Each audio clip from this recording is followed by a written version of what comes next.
Alors, vous pouvez demander c'est quoi la physique ou même qu'est-ce qu'on étudie en physique. Je dirais que la bonne question est qu'est-ce que nous essayons d'accomplir. La physique consiste à repousser les limites de la connaissance. Il s'agit de comprendre le monde qui nous entoure. Il ouvre nos esprits à de nouvelles interprétations philosophiques de notre univers. Il s'agit de prédire et de dévoiler la dynamique du monde, de les plus petites particules aux plus grands objets de l'univers. Pendant notre parcours académique en physique, on a retenu qu'il faut, oui, être capable de travailler seul, mais aussi, dans beaucoup de cas, en fait, il faut travailler en équipe. Puis on se rend compte que le fait d'être en groupe permet d'avoir plus de pistes de solutions ou sinon même de résoudre le problème plus rapidement.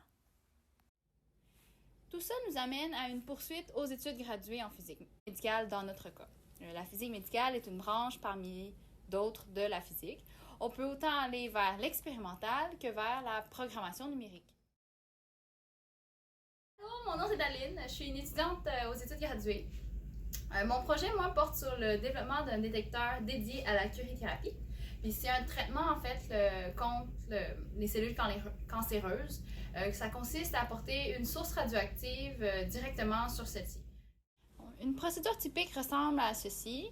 Donc, on insère, en fait, un ultrason et une matrice de guidage dans lesquelles on va insérer les cathéters.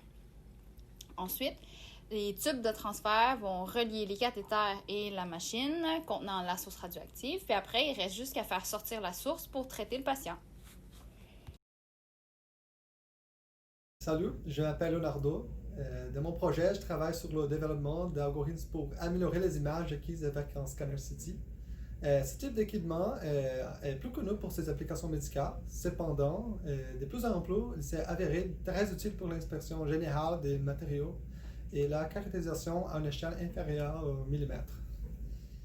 Les images produites par des tels équipements peuvent être utilisées pour caractériser ce qui est scanné en termes de densité et de nombres atomiques. Il s'agit d'une modalité de caractérisation non destructive qui peut s'appliquer aux études géologiques pour identifier les propriétés du sol, les minéraux et le purger les sols. La sécurité aérienne, l'identification des matières explosives par exemple, l'archéologie, la biologie, etc.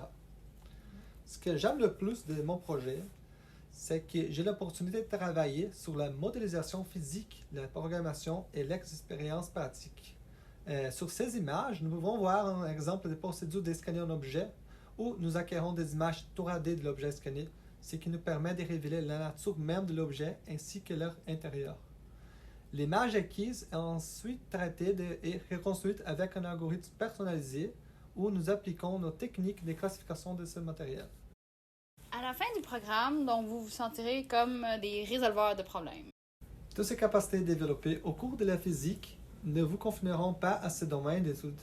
Vous pourrez appliquer ces compétences de nombreux autres métiers, comme par exemple travailler dans une banque de champs de recherche, des développeurs de logiciels, etc. À l'hôtel Dieu, comme par exemple, vous aurez même l'opportunité de devenir un physicien médical. Il y a un mythe selon lequel la physique, c'est pas fait pour tout le monde. En fait, ce que je dirais, c'est que c'est fait pour ceux qui sont curieux, qui veulent comprendre le monde dans lequel on vit. Et si cela vous intéresse, alors essayez-vous.